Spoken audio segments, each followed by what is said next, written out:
me to introduce a special lady who is our chief guest today. Honorable Tabitha Bolin Mutida is a great friend of mine. She is a wife, she is a mother, she is a sister, and a friend to many. She is a nominated senator in the Senate Assembly. She is a politician. That's why she got nominated. She is an alumni of University of Nairobi. She did her Bachelor in Commerce.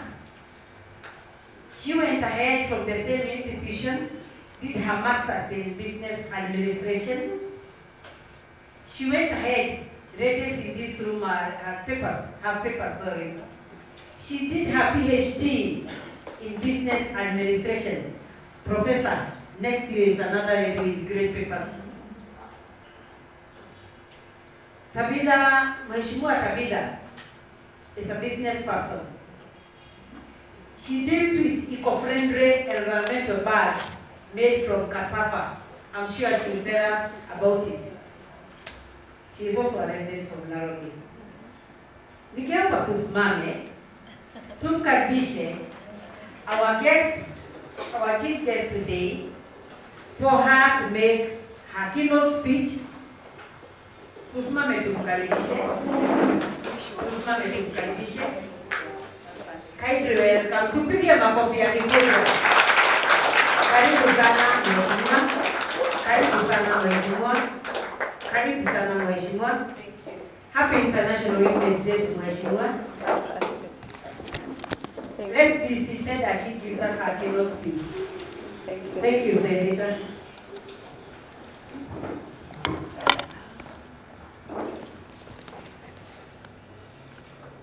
Sometimes, so many calls.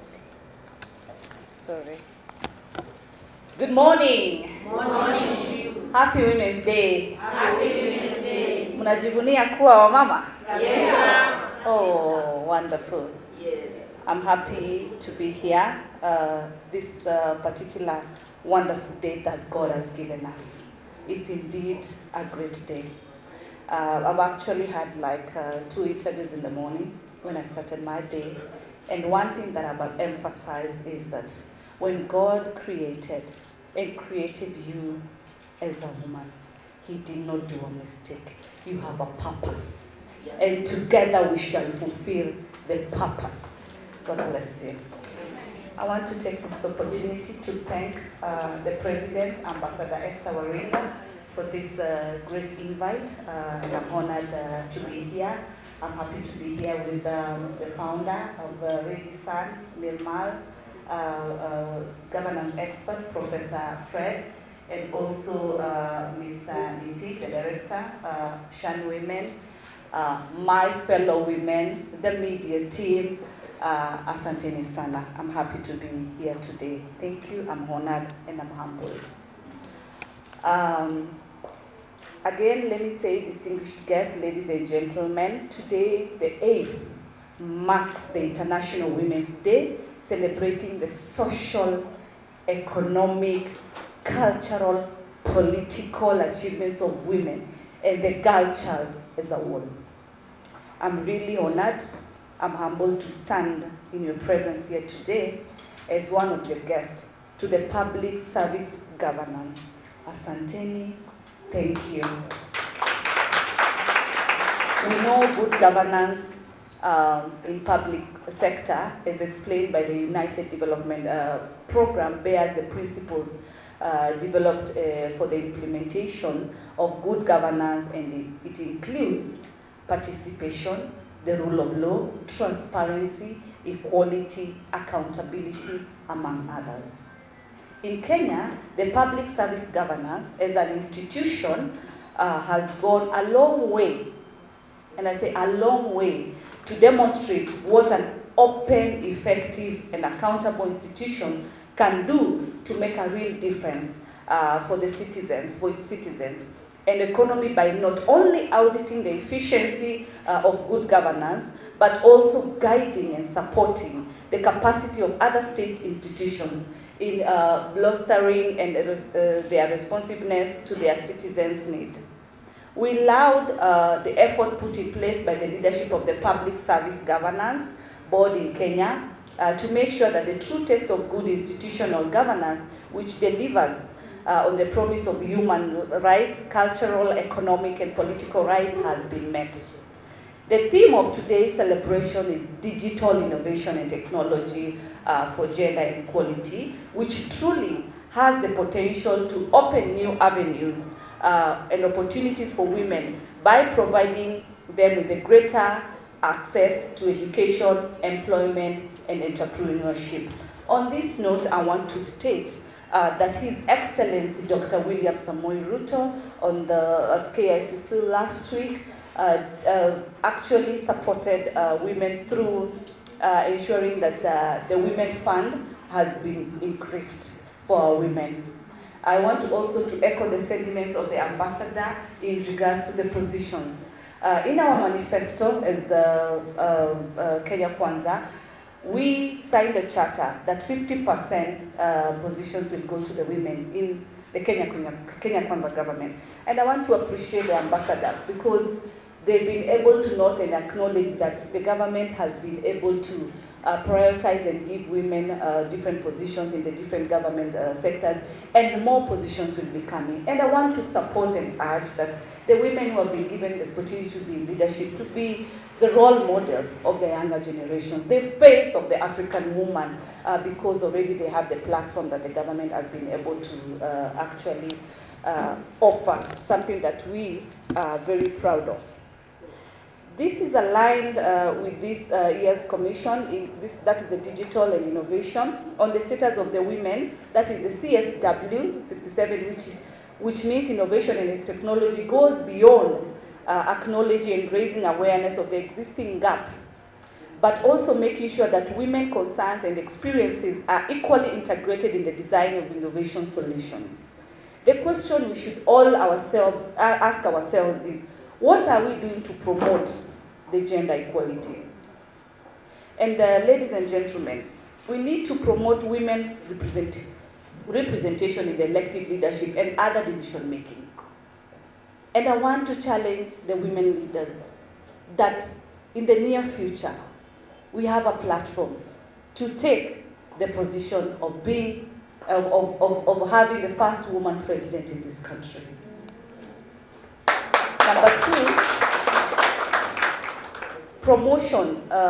promoting investment in universal healthcare systems, and more specifically in maternal health. I'm happy because our governor, Sakaja, today, because after here I'm attending a lounge at Mama Lucy today, that Matters Health, which is a devolved function. The governor, Sakaja, is opening a unit today at Mama Lucy, which is going to help in expanding the operations of Mama Lucy. For the fund women organizations to promote and build their capacity and have easy access to finance. That is what the president last week actually promised, and we look forward for it. Lobby as elected legislative or laws that bring change in the manners and matters concerning women empowerment. I am happy, the ambassador, on the bill that you'll be working on, and I want to embrace it as a mother. I want to embrace it as a leader. They say the way into a man's heart is through the stomach. Allow us to have our space in the kitchen, to be able to enjoy our territory, and that is the kitchen. We can only do that when we ensure that the items that we use in our kitchens are affordable. The items that we need, like the gas. I'm happy because the president last week also promised in the next 4 months, gas will be sold at around 300 shillings. So I'm happy that through those initiatives, our kitchens are going to be actually much cheaper to operate, because the cost of the kitchen, yes, has been high. But I'm happy also to announce that unga, when we came into government, was at 230. Right now it's retailing at 170, and still the government is working so that this goes low. And with your support, and with the support of your office, madam, I'm sure, putting our minds together, because I believe in a leadership of talking, a leadership of communicating, putting things together. The more we fight each other, the more we are going to be actually hurt. And the only way is to sit and soldier on the positives of what we need to achieve, just not only for us as leaders, but for our people, because we are your representatives. We have seen the President triple and rise the procurement process of Women Enterprise Fund, bring about the issue of inclusivity of women in political leadership space, and push for the 2/3 gender rule. I want to thank you all and pray that the effort born out of this and other similar engagement will bear fruits for us and our future generations. I will not fail to mention the issue of LGBTQ. It's an issue as Parliament we have discussed. It's an issue as a woman has said in the Bible, Matthew chapter 19:4-6. It says that a woman shall leave their home and go start their home, get married, and continue fulfilling this world. We should not forget that. And without that having happened, where would you and me be? These things are starting from our schools. Not only the high schools, but they have gone as low as the primary schools. I want to urge you, fellow parents. I want to urge you, fellow leaders. These are our kids. Any parent's joy is their children. Why we work so hard, why we make ends meet, is to try and provide for our families. The joy that a parent can get to see their kids are successful. I want to urge you, parents. I know that we have difficulties, we have challenges. Let us create some time for our children, so that even if these things are being exposed to them, let us not push them away. Let us bring them so close to us.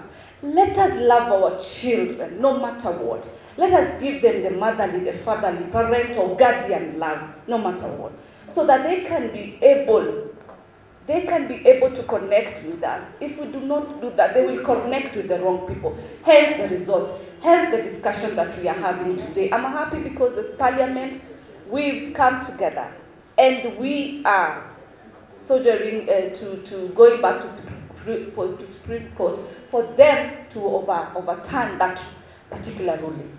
That is not going to be allowed in this country. I want to thank the President and the Deputy President. They have rebuked, and we as fellow leaders, we rebuke it. But because we have to face the truth, it is already in our society. It is here. Let us accept that it's here. It is here. Let us not put our heads down. Let us talk about it. Tuongeleshe, tuzungumzie watoto wetu. Wawe wa kike, wawe kijana, watoto wote ni wetu. Tuweze kuwapa mazungumzo ambayo yanayofaa. Waweze kuepuka maneno kama haya.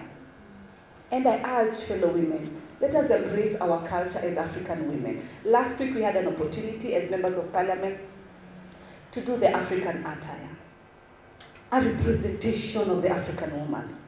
Be proud of being that. Young girls, you are beautiful, created by the image of God. Kindly, I urge you to kindly embrace our cultures. They are beautiful, so that as you, the next generation, take up, you will shine. You will shine. Women, let us support each other. Let us try. I know we have challenges, but I know together we shall achieve. And as I conclude, I want to say, Operation Linda Jikoni. Operation Linda Jikoni. Our headquarters is the kitchen. Our headquarters is the kitchen. As a woman, as either young, either how old, be proud of your kitchen. I know things have been tough, as earlier mentioned, but I know together we are going to actually escalate this bill. I'll be there. I will support this bill.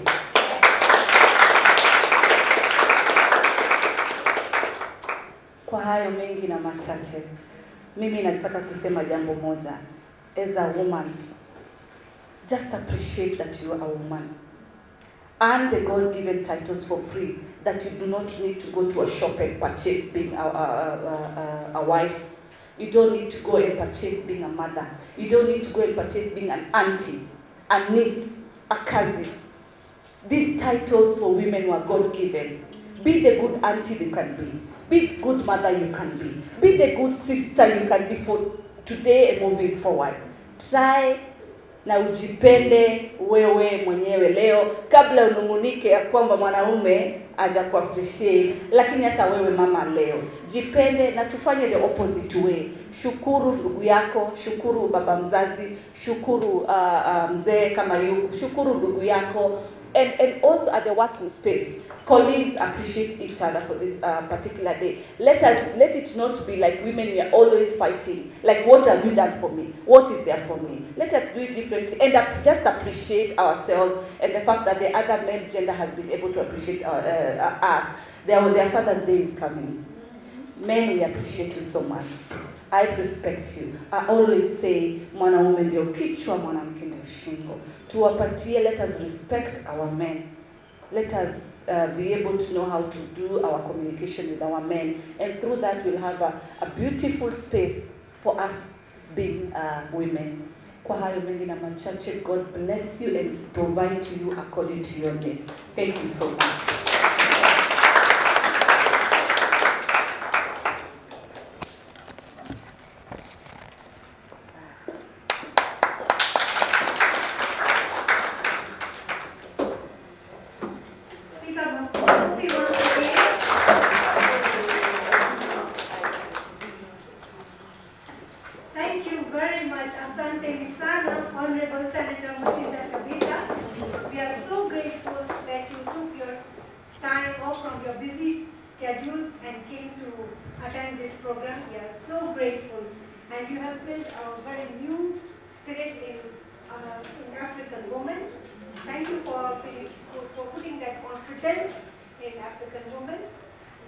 Humble request, as we are waiting for our next program is cake cutting. So it's a humble request, please wait for a while as we are waiting for the cake. And in the meantime, let me usher in Mr. Joseph Kipwait. And before I usher in, allow me to say a few words about Mr. Joseph Kipwait.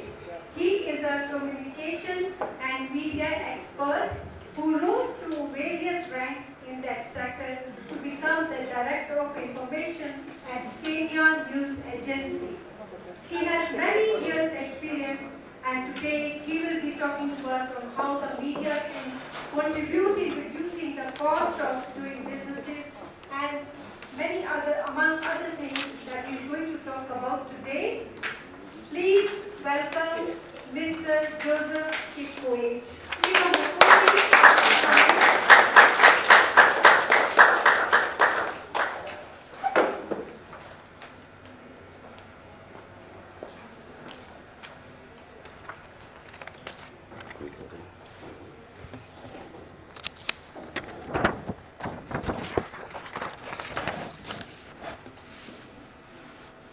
Good morning.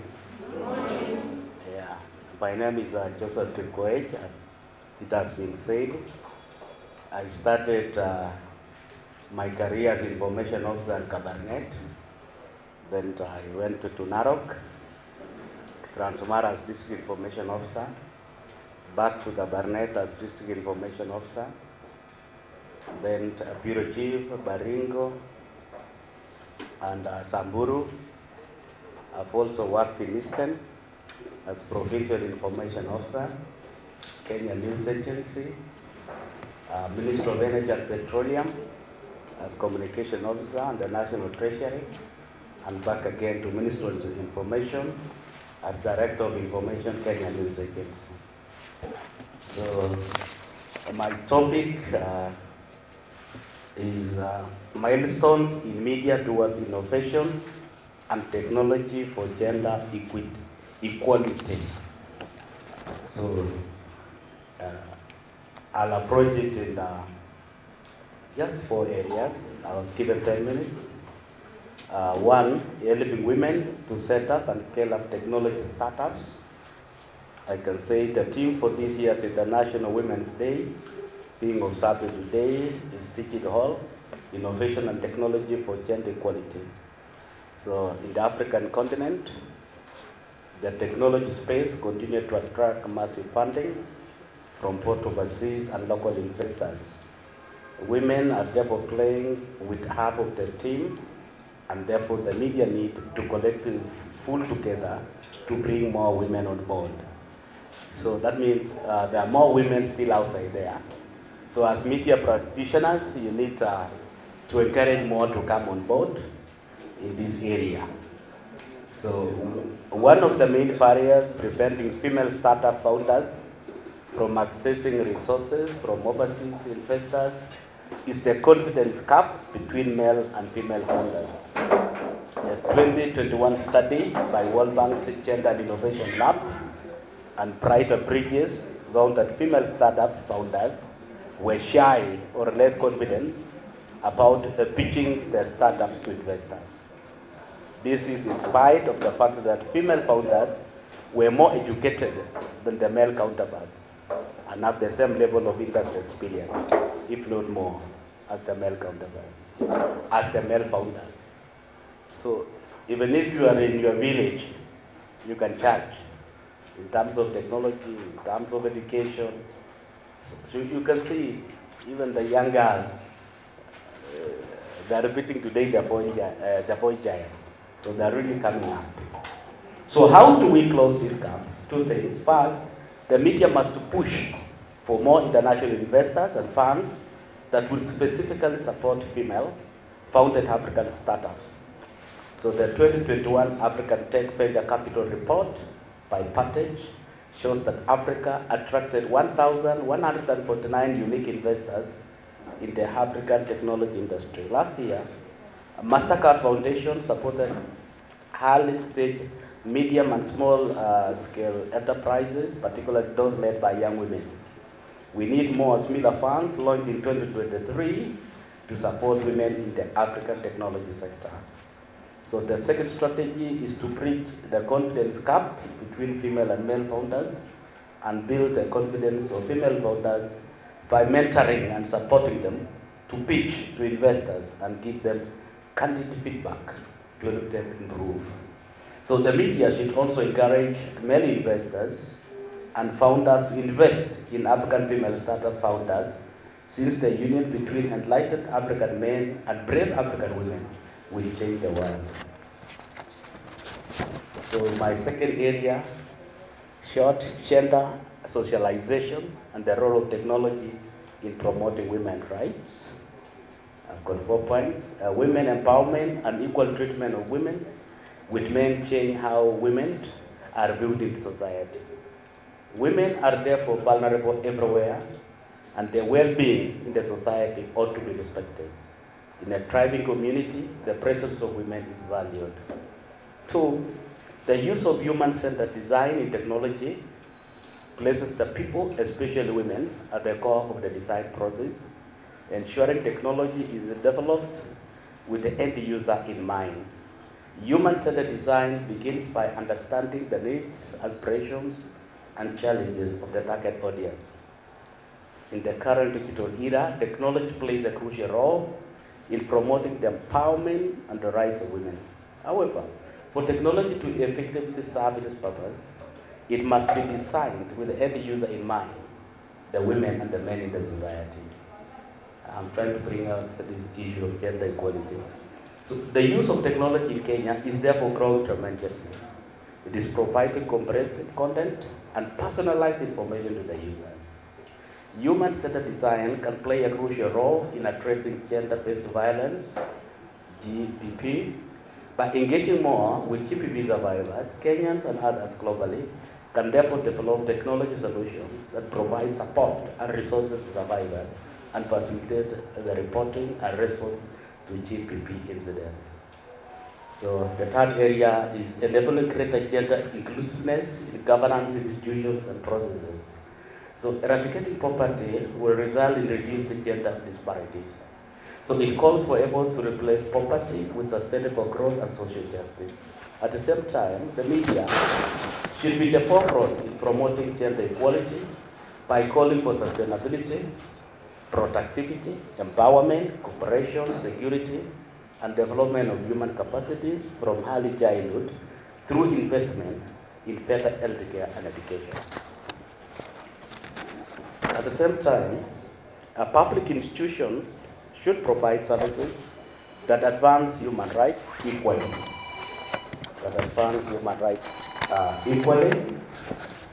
But must consider women, specific experience and needs. As Kenyans, it is our sacred duty to ensure that all services and opportunities are open to all, and that male and female stereotypes do not define who benefits. So, the Kenya Kwanza administration has come up with the economic recovery agenda, which is geared towards economic turnaround and inclusive growth. The agenda aims to increase investments in the 5 sectors with the largest impact on the economy and household welfare. At the top is agriculture, followed by micro, small and medium enterprises, SMEs, housing and settlement, healthcare, digital superhighway, and the creative industry. Since Africa's economic prosperity and social stability depend on what becomes of its youth, SDG called 5 on gender equality can leverage in driving financial inclusion. Though Kenya has taken steps through the National Gender Equality Act, more still needs to be done. Lastly, the rising digital economy is shaping the future of work. It is easier for Kenyans, irrespective of gender, to start their own businesses. Social media platforms have enabled them to reach a global audience, and crowdfunding platforms to raise capital. So my last area is women and medium small enterprises to get ASALA loans. ASALA loans right now is Financial Inclusion Fund. So women and small businesses can now borrow money from the state-backed Financial Inclusion Fund to help individuals who have been traditionally locked out of the credit market by commercial banks. So the government unveiled a remodeled ASALA fund that has Women's Enterprise Fund, WEF, and the microloan product, even as the loans disbursed grew to shillings 2.1 billion. So this essentially ends efforts to consolidate the Youth Fund, the Women Fund, and the West Fund into the Ashara Fund.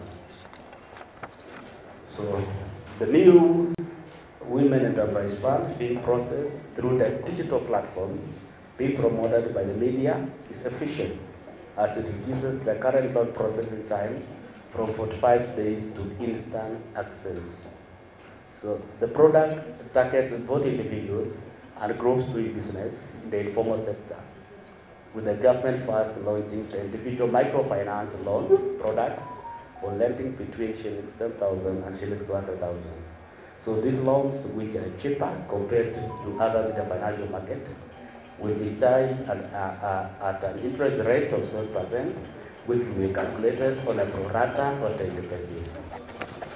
So these are the 4 areas, but in my presentation, I'd like to add at least some case studies. One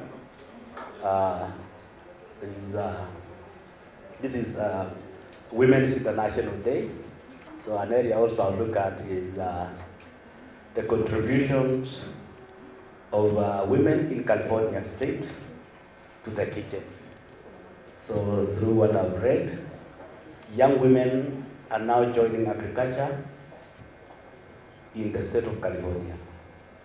And they're actually feeding the nation.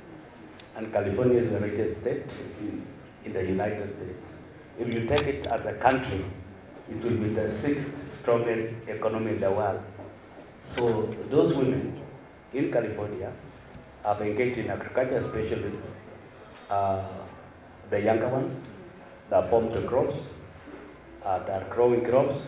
They are also supporting the seniors, the elders, and the entire economy. So that is the plus for them. Then I will also look at in Kenya, in the Ketone area. So there are some good women groups doing business. The boda is actually very organized, and it is a case study, a good role model. So generally, women's governance and economic empowerment globally, scholars have written a lot, about them globally, even I've rated them in leadership, and then through our studies, even professor is here. I think one lady who is rated very highly comes from Europe, Margaret Thatcher, in terms of leadership, in terms of contributions to UK and the world, is rated the best. Then through also my studies, I came across another one, Condoleezza Rice, another one, Susan Rice. So they've done a lot of work. Likewise in Africa, if you are a great historian, there was somebody called Shaka Zulu. Mama yake alikuwa anaitwa nani? Anaitwa Nandi, kama Nandi wale wanakaa huko Rift Valley. So Shaka was one of the greatest leaders, I can say. He was in South Africa. There was a Shaka revolution, and if you read from South Africa to Tanzania, those fellows in South Africa, Zimbabwe, Zambia, Malawi, even southern Tanzania, the Hehad, most of them are the Zulus, of course, all the Bagani. So that influence a very great area. So Tanzania now they've got a leader, Malawi or Liberia. So generally, our women in leadership, economic empowerment is growing up. So we cannot underrate it anymore. That another area I'll look at, which was discussed by also our first presenter, is the role of women in peace, security, and international law. So you know our global body, the United Nations, what it does. There are also continental bodies like AU, another one like the European Union, I think the best, a regional bloc, sort of. So what they do is they promote peace. So they don't want war. If you look at war, war means absence of peace, means absence of war, no war. So if you look at the United Nations, it promotes peace and security, diplomacy, international relations and development, things on science and technology, and so forth. So I'll look at that area in my presentation. Asante sana. Any questions? Any question? Asante. Yes, a question. How many women do you have in the Kenya News Agency? Do we have gender fathers? I have a similar question. Ni wengi sana. Hata kuna wakubwa wengi. And on the same, I noticed that for internship programs for our young girls, at the media level, they want to consider only the ones doing the degree program, unlike the ones doing the diploma program. Why is that so? Why can't that opportunity also be given to students who are also doing the diploma courses?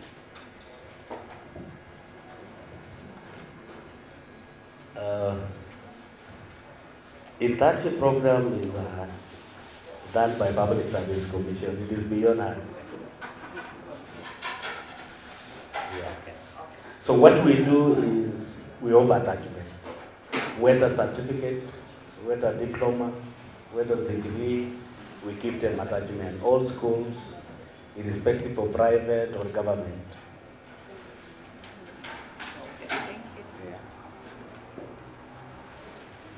Asante.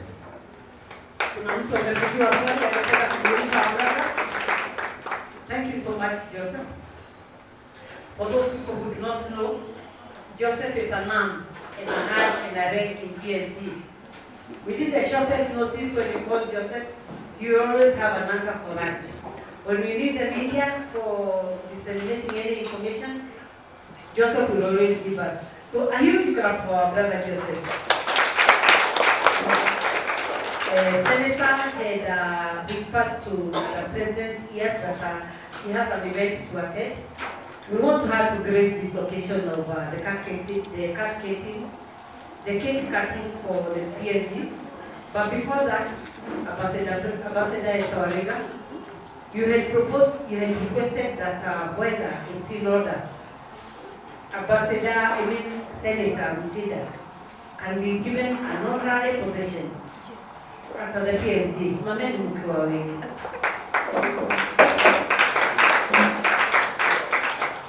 Members, today we are introducing our ambassador for the Reader Jikoni. The PSG ambassador for Reader Jikoni is Senator Tabitha Maureen Mutida.